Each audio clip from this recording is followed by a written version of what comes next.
Pag bibilhin mo to, ang mahal kung wala kang 1K nito. Kung wala sila mo ani, wala kayo kami matabangi. Asa naman ka, Lord, nga imo man kong pinanggang, ano imo man kong gibiyaan, Lord.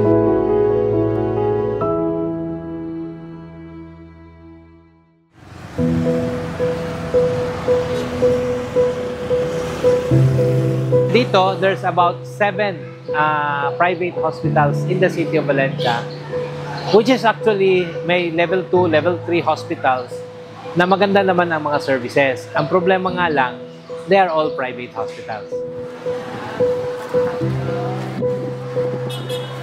Bihira lang po yung pumupunta talaga sa office, sa City Health Office, kasi wala silang pamasahe. So pumupunta lang sila yung ano na talaga, yung malala na po talaga yung sakit nila.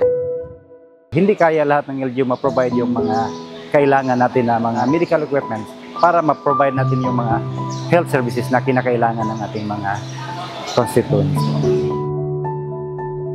Parang last month pa walang supply na gamot yung mga senior citizen, yung high blood at saka diabetes. Wala tayong masyadong resources for medicine. That's why may check-up man, pero yung mga tao has to go and buy their own medicine.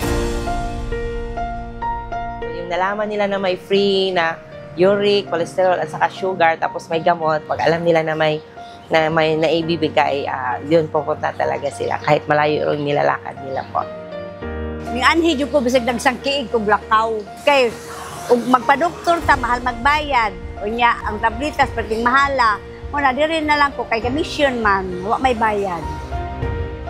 Pumunta po ako dito para magpa-check up para sa aking anak at sa akin po. Mayo kayo ang ilang gibuhat tungod kay niani sila aron lang makatabang sa mga katawhan, paghatag og serbisyo. Yung ating medical mission ay talagang nakakatulong sa mga kababayan natin na kahit wala silang enough resources, kaya nilang malaman at solusyonan kung ano man ang challenges pagdating sa kanilang kalusugan.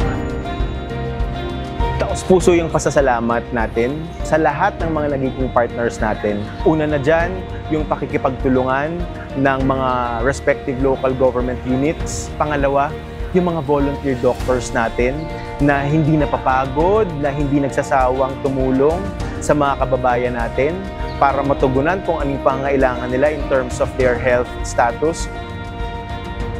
Mostly po talaga nagpapacheck up mga elderly.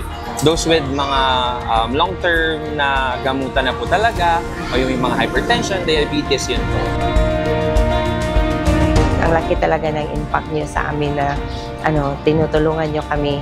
Dapat ako mag-thank you sa inyo for Bingo Plus Foundation to be here.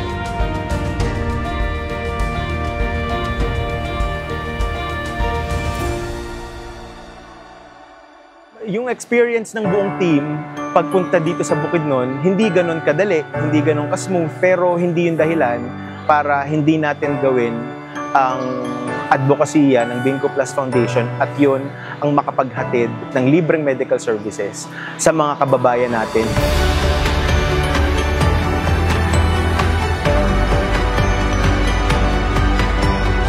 Daghan kay salamat sa inyong pagserbisyo dinhi kanamong tanan. Maraming salamat po sa Bingo Plus Foundation sa pagkakaroon ng libreng gamot para sa kalusugan namin. Ang akong nasabi, dako kay kong pasalamat.